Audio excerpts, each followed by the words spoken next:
जब इस मार्ग में आ गए तो कई बार सत्संग में समझाया, संतवाणी से, शास्त्रों के प्रमाण से, कि आप भोजन केवल उतना ही पाइए जो बिना औषधि के आपकी आंतें पचा ले और कब्ज ना होने पावे।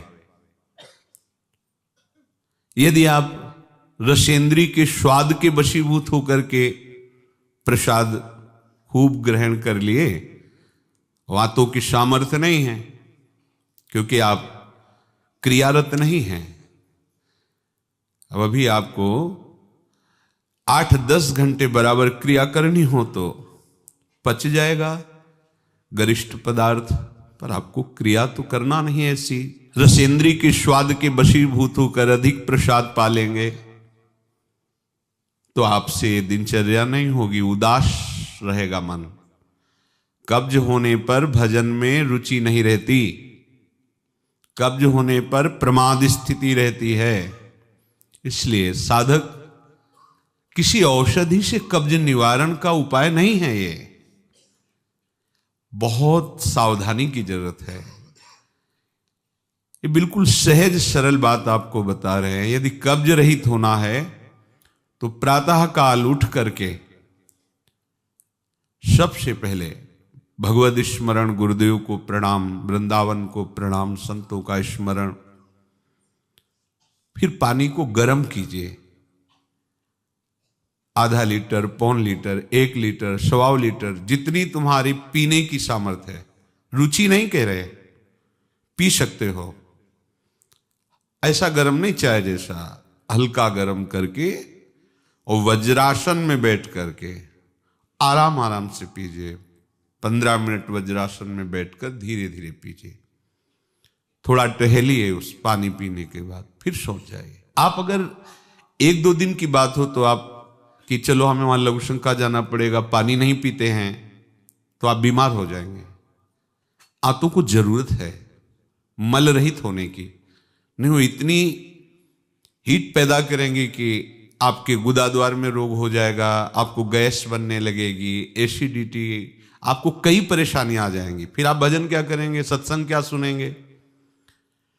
साधु की, उपासक की, साधक की एक दिनचर्या होती है। ऐसा नहीं होता कि मनमानी आचरण। आपकी दिनचर्या सही नहीं तो आपका भजन कहां से सही होगा? आपका जब पेट साफ रहेगा तो आप आराम से प्रसन्न मुद्रा में भजन कर सकते हैं। आपकी आंतों की सामर्थ्य ये समोसा, चटनी और ये मूंग का हलवा, ये विविध प्रकार के पदार्थ पचाने की नहीं है। ये उनकी है जो बहुत मेहनत करते हैं, किसान हैं, सेवा कार्यरत हैं। आपको तो बस मूंग की दाल या घिया की सब्जी और 2 रोटी प्राण पोषण के लिए चाहिए। प्रसाद पाने के बाद आपको लगे कि मैं अभी 2 रोटी पा सकता हूं, इतने में बंद कर दो, क्योंकि हमें पानी भी इसमें डालना है, वायु के लिए भी खाली रखना है, पूरा यहां से नहीं ठांस लेना है। इसके बाद तुम घूमो वैद्यों के पास कि कब्ज है, पेट में गर्मी है, धातु रोग हो गया है। ये सब लक्षण तुम्हारी प्रमाद स्थिति के हैं। मनमानी आचरण। भागवतिक सत्संग के साथ साथ आपकी शारीरिक दिनचर्या के भी सत्संग हुए हैं। ऐसा नहीं कि ऐसी बात पहली बार बता रहे हैं। कब्ज रहेगा तो स्वाभाविक वीर्यपात हो जाएगा। आप गलती के आचरण करेंगे तो नस नाड़ियां इतनी शिथिल हो जाएंगी कि बिना किसी प्रयास के वीर्यपात हो जाएगा। नाना प्रकार की मन की जो वृत्तियां हैं उनको रोकने के लिए पहले हमें थोड़ा शरीर को स्वस्थ रखना है। स्वस्थ रखने का मतलब चर्बी बढ़ाना नहीं है। हल्का भोजन, साधक हो आप, प्रभु के भोग में सब कुछ बन रहा है, वो पा रहे हैं, उनकी महिमा है। हम इतना ले लेते हैं, प्रसाद भी हो गया, अपना जीवन यापन करते हुए भजन कर रहे हैं। कम भोजन, बिल्कुल कम नहीं, पर कम भोजन ये हमारी आध्यात्मिक शक्ति को बढ़ाता है। अधिक भोजन सात्विक हो तो भी तमोगुण बन जाता है। दूध सात्विक है, आप थोड़ा लेंगे सतोगुण प्रकट करेगा, और आप अधिक मात्रा में ले लेंगे, वही सतोगुण बढ़ाने वाला तमोगुण बढ़ा देगा, प्रमाद स्थिति ला देगा। पेट साफ नहीं हुआ और डालते चले जा रहे हो तो क्या होगा? हाथों में वो जलन, ताप ऐसा पैदा होगा कि प्लास्टिक की तरह कड़ा हो जाएगा मल, और वही आपके फिर गुदाद्वार रोग और भी कई तरह के रोग। आप समझते नहीं। अरे भजन करने के लिए हमें जो अध्यात्म में चलना है, हमारी ये शरीर रूपी गाड़ी स्वस्थ होनी चाहिए। प्रारब्धवशात अचानक कोई भयानक रोग आता है, वो हमें प्रभु सामर्थ्य देते हैं, नाम भगवान सामर्थ्य देते हैं, हम जिनका जप कर रहे हैं। लेकिन हम प्रमाद स्थिति में, तुम इनको पदार्थों को अच्छा समझते हो क्या? प्राण पोषण के लिए केवल जरूरत है, और ऐसा मत समझे कि अच्छे पदार्थ खा रहे, काहे को तुम मन की चक्कर में फंस रहे हो। संयम से चलो। पेट नहीं साफ हुआ, भोजन नहीं पाना मत। खीरा ले लिया, मूली ले ली, काम चला ले। एक बार दोपहर में पा ले 2 खीरा 2 मूली, बस शांत। प्राण पोषण के लिए हो गया, अपने आप साफ हो जाएगा। सुबह जब पानी पियोगे एकदम साफ हो जाएगा। नहीं, भजन कहाँ है? कहाँ है वो वृत्ति जिससे हमें श्यामा श्याम के सुख वाला बनना है? बस यही दुख में घूमते रहो। फिर शाम के बना, दोपहर के बना, सुबह बना, फिर भी तृप्ति नहीं होगी। मान लो मेरी बात, ये माया की चाल है। साधु अपने शरीर पर शासन करता है, इंद्रियों पर शासन करता है। शरीर को जितनी आवश्यकता बस उतना कठोर बनो। इस बात के लिए, अपने लिए कठोर बनो, दूसरे की पवाने के लिए नहीं। दूसरा तो भगवत स्वरूप मान। अपने लिए हर साधक अपने लिए शासन रखे। पहले से देख लो, एक दिन पा के देख लो, मेरा 4 रोटी से काम चल जाएगा, बाल भोग की जरूरत नहीं। मत पाओ। जब आपका पेट साफ नहीं तो बाल भोग रुकेगा नहीं, राजभोग रुकेगा नहीं, क्योंकि बर्बाद ना हो जाए ना, वो शयन भोग रुकेगा नहीं। अब वो फूलता चला जा रहा है, क्रम से मल की परत पे परत जमती चली जा रही। आप इनको समझिए। अभी आप परमार्थ के मार्ग में चले हो, आपको बहुत जरूरी शरीर को हल्का और स्वस्थ रखना, नहीं आपसे भजन नहीं हो पाएगा। ये एक दिन का विषय नहीं कि आप सत्संग में आके बैठ गए हो गया। आपको नित्य सत्संग करना है, आपको नित्य वाणी पाठ करना है, आपको नित्य भजन करना है। आपकी दिनचर्या, आपका खान पान बिल्कुल संयमित होना चाहिए। देखो, यदि आप गंदी बातें करोगे, गंदी हरकतें करोगे, तो विश्व में कोई ऐसा वैद्य नहीं कि आपको ब्रह्मचारी दवा से बना दे। मान लीजिए, हमारी प्रार्थना मान लीजिए, यदि आपने अंगों को छेड़ा नहीं है तो लिख लो, आपका ब्रह्मचर्य क्षीण नहीं हो सकता। मानसिक चिंतन गंदा, प्रक्रियाएं आपकी गंदी, खान पान आपका ठीक नहीं, तो एक रोक के आप देखते जाना, आपको भजन में रुचि क्या, शरीर को नहीं संभाल पाओगे। मान जाओ मेरी बात। 24 घंटे में प्राण पोषण के लिए 2-4 रोटी काफी है। अरे संतों ने तो कई कई दिन भोजन नहीं मिला है, भजन एक तार चला है। आप भजन के लिए आए, भोजन बट वो क्या भाई, भोजन के लिए थोड़ी आप आए हो, भजन के लिए। सृष्टि में किसी भी पदार्थ की कमी नहीं, माया रचित है, वो ऐसे बढ़ते चले जाएंगे। अपने को एक सीमा रखनी खान पान की। एक नए साधक को देखा कि भोजन पाने के समय एक रस्सी में गांठ बांधे हुए थे, इधर और इधर, और जब उसी गांठ से गांठ ऐसे फिट करके बांध लिया भोजन पाने के पहले। बस जहां पाए तो रस्सी टाइट, जहां रस्सी टाइट हुई तो बस छोड़ दिया, भोजन में ही छोड़ दिया ऐसे। फिर कोई कितना भी प्रयास करो नहीं पाते था। ये बाहर है, आंतरिक जितेंद्रियता की बात नहीं, इसकी जरूरत नहीं रस्सी की पेट में बांधने की, पर अच्छा लगा। प्रारंभिक स्थिति में ठीक है कि हाँ जहां टाइट होगा तुम खोल, मतलब बंद कर देंगे, तो उसे पहले ही देख लो कि हमें इतना पाना। ये जहर है और ये जीवन है, दोनों बात समझो। अधिक पौष्टिक पदार्थ आपको ब्रह्मचर्य नहीं रहने देगा। अधिक पौष्टिक पदार्थ आपकी आंतें खराब हो जाएंगी, पच नहीं पाएगा, क्योंकि आपसे सेवा नहीं होती। अगर 8-10 घंटे पसीना वाली सेवा हो कि फावड़ा चल रहा है, आप हल जोत रहे हैं, बड़ी मेहनत कर रहे हैं, दौड़ भाग हो रही, चलता रहेगा, आप पाइए पच जाएगा। अब आपको सेवाएं हैं नहीं, आप मनमानी रसेंद्री की तृप्ति के लिए, ये शरीर तो पांच भौतिक ही है ना। उचित आहार कितनी बार समझाएं। जैसे भोजन आवश्यक है वैसे ही जल आवश्यक है, उतना वायु। ये पेट बना हुआ एक थैली है, तुम नहीं हो पेट, तुम नहीं हो रसेंद्री, तुम नहीं हो भोक्ता। काहे को मूर्खतावश ये जो शरीर रूपी गाड़ी मिली इसको नष्ट कर रहे हो और अपनी यात्रा को रोक रहे हो। इसका एक सिद्धांत है, एक हिस्सा अन्न, एक हिस्सा पानी और आधा हिस्सा वायु के लिए रहने दीजिए। ऐसे रखा जाता है, तभी आप देखना ऊर्जा शक्ति आपकी बढ़ेगी, भजन की वृत्ति बनेगी आपकी। अब यहां चारों हिस्सा में अन्न भरा हुआ है और ऊपर से पानी, रुचि नहीं है पीने की, क्योंकि वो अंदर ऐसा जहर बनता चला जा रहा है। जल जब जाता है तो लघु शंका के द्वारा बहुत से ऐसे पदार्थ है जो हमारे शरीर को हानि करने वाले, उनको निकालता है जल। मल की आंतों में जाकर मलाशय में वो मल को गीला करके निकालने की चेष्टा करता है। अब हम भजन को तो देख नहीं रहे हो, भोजन को देख रहे हैं। इस समय ये प्रार्थना मान लीजिए, आपका जीवन स्वस्थ होना चाहिए। अचानक कोई असाध्य रोग आता है तो भगवान सामर्थ्य देते हैं, पर आप खुद अपना नाश कर रहे हैं। अधिक भोजन करने वाला, स्थूल प्राण वाला, चंचल मन वाला कभी भजन में नहीं रुचि हो सकती। सूक्ष्म भोजन वाला, सूक्ष्म प्राण वाला, सूक्ष्म मन वाला भजन करता है। मान लीजिए आप लोग पता नहीं इतने भोजन के पीछे क्यों पड़े हैं। आपके पेट में कब्ज 2 दिन उपवास रहे, नहीं पाना है भाई, नहीं जगह है, पानी अपने आप साफ हो जाएगा। नहीं, भोजन 3 टाइम डालना है। ऐसी कोई औषधि बनी है क्या कि आप कुपथ्य करते रहो, मनमानी आचरण करते रहो, आप ठीक हो जाओ?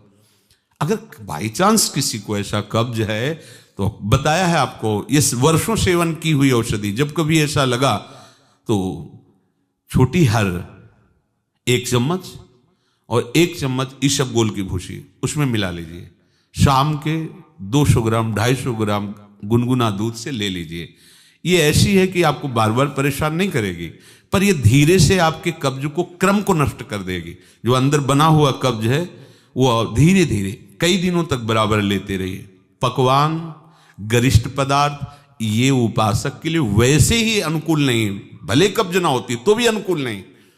आप मूंग का हलवा पाएंगे, आप बादाम पिस्ता पड़े हुए पदार्थ पाएंगे, आप भजन करेंगे कैसे? मतलब क्या केवल रसेंद्री की तृप्ति ही हमारा उद्देश्य है क्या?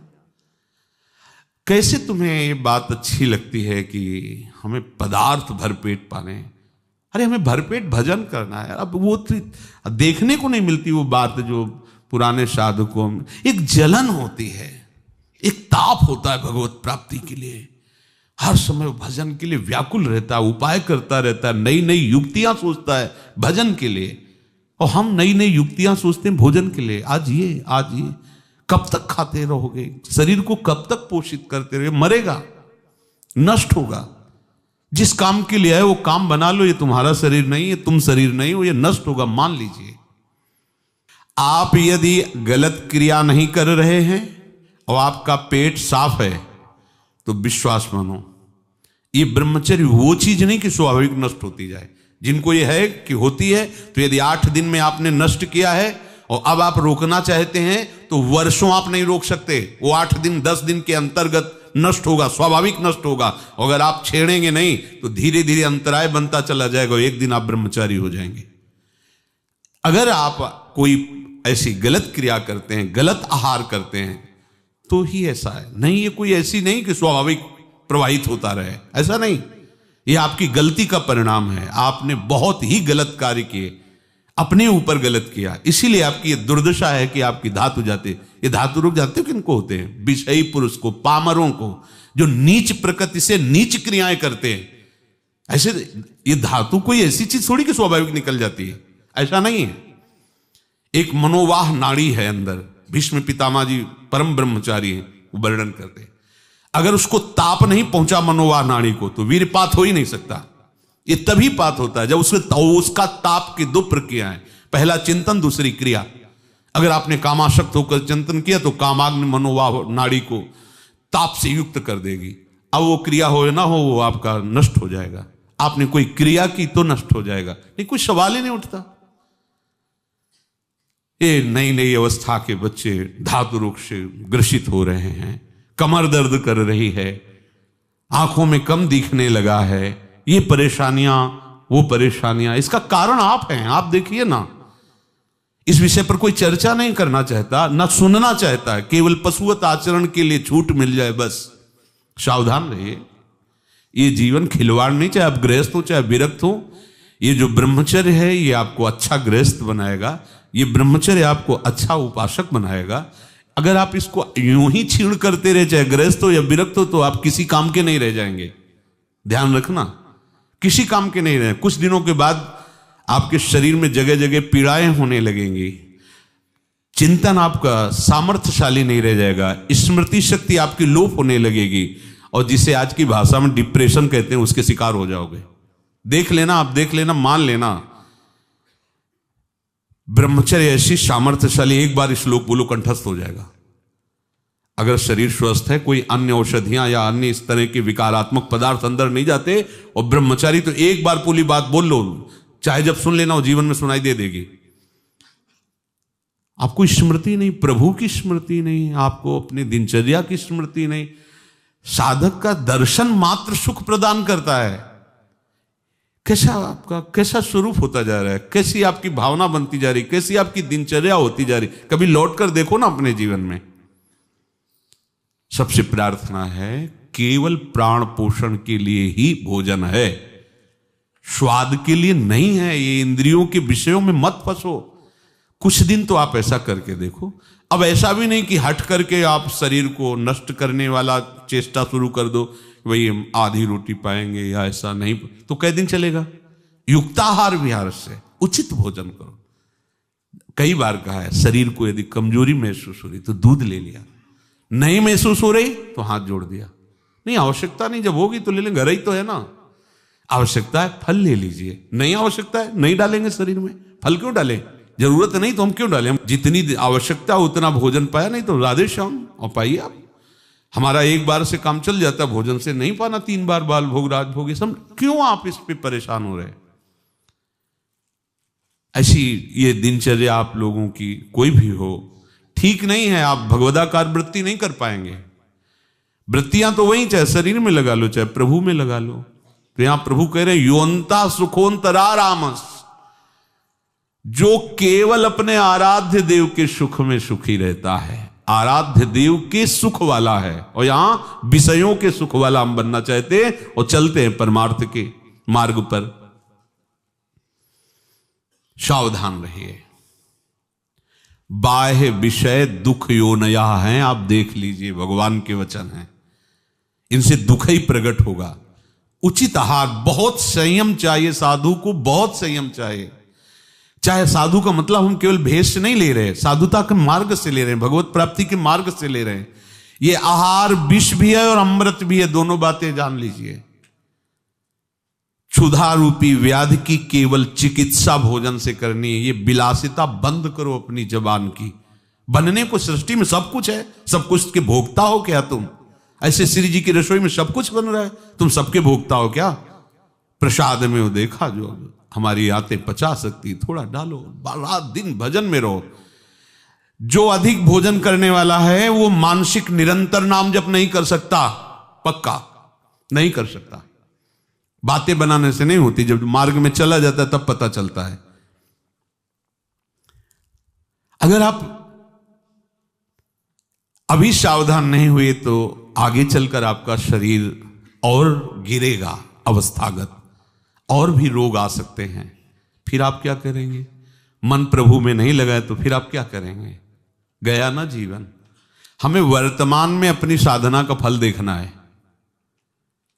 आगे भगवत प्राप्ति होगी, प्रेम में डूबेंगे, वो प्रभु जाने।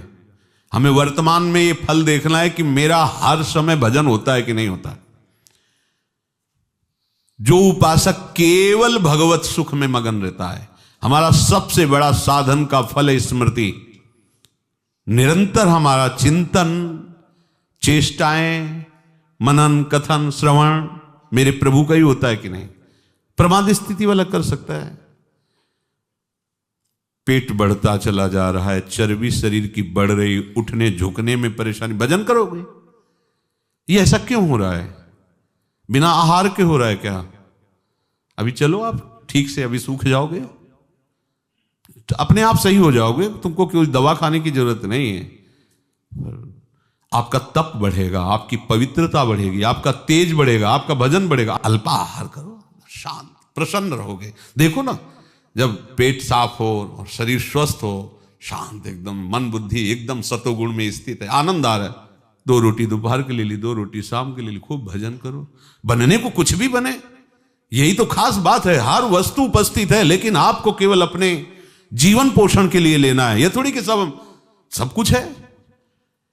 यही आपकी जितेंद्रियता की परीक्षा है। जो अच्छे पदार्थ बने उनकी अच्छी भावना मत रखो, वो तुम्हारे भजन के नाश का कारण बनेंगे। ये हम अनुभव की बात कहते हैं। थोड़ा ले लिया, कभी बाई चांस वाली बात अलग है। थोड़ा गुलाब जामुन बट रहे, 1 रख, मन कह रहा 20, 1 रख दीजिए, बस। पहली बार कह दिया, अब दोबारा हमसे मत पूछना। कोई पदार्थ थोड़ा रख लिया। आप ये बात को समझो, ये प्रवचन में कहने की बातें नहीं, पर इसलिए समझा रहे कि जैसे घर के सदस्यों को तो ऐसे हम आपको बता रहे, घर के सदस्य जैसे, ये बहुत आवश्यक है। ये भोजन जहर भी है, अमृत भी है, दोनों बातें समझ लो। ये आपका जो समय बर्बाद हो रहा है ना, नींद, प्रमाद स्थिति, निरंतर भगवदाकार वृत्ति न रहना, ये सब इसका मूल कारण आपका आहार है। कई दिन भोजन नहीं मिलता साधुओं को, ऐसा नहीं कि ऐसे कहीं डाउन मिले, ऐसा नहीं होता। उनका सिंहवत स्वभाव रहता है, क्योंकि संयम, साधु का अस्त्र संयम है, उपासक का अस्त्र संयम है। मान लो आप लोग संयम के मार्ग पर चल रहे हो, उतना केवल भोजन आज से पाओ। हमारी प्रार्थना मान लो, आज्ञा मान लो, उतना पाओ। सेवा में तुम्हें थकान न महसूस हो, प्रमाद स्थिति न हो, पेट में कब्ज न हो और मन प्रमाद में स्थित न हो। सूखी रोटी और दाल पाने वाले का मन काम चिंतन नहीं करता, ध्यान रखना। वो हलवा, पूड़ी, कचौड़ी, रसगुल्ला खा के देख लो, अगर काम चिंतन न हो तो हमें बताना। ये प्रवचन पर्सनल है, आपके लिए है, अपने लिए है। इसको धारण करो, तभी आगे बढ़ोगे। आप खान पान अपना ठीक नहीं रखेंगे तो साधना आपकी नहीं बनेगी, आप निराश हो जाएंगे भगवत मार्ग से। और प्रमाद स्थिति जरूर आ जाएगी अच्छे पदार्थ पाने वाले को। आप चैन से सो नहीं सकते, इंद्रियां आपको सोने नहीं देंगी। थोड़ा सा तो आप इस बात को समझिए, आप किस मार्ग के पथिक हैं। आप अच्छे पदार्थ पाएंगे और चैन से सो जाएंगे, ऐसा कैसे हो सकता है? इंद्रियां बहुत बलवान इंद्री ग्रामो विद्वानमपि कर सती। बड़े बड़े ज्ञानियों और विद्वानों को भी भ्रष्ट कर दे वो इंद्रियां हैं, प्रमथन स्वभाव वाली। वो आप रसगुल्ला और हलवा खा करके सोचते हैं कि हम अपनी इंद्रियों पर विजय प्राप्त कर लें। कभी थोड़ा प्रसाद रूप अलग बात है।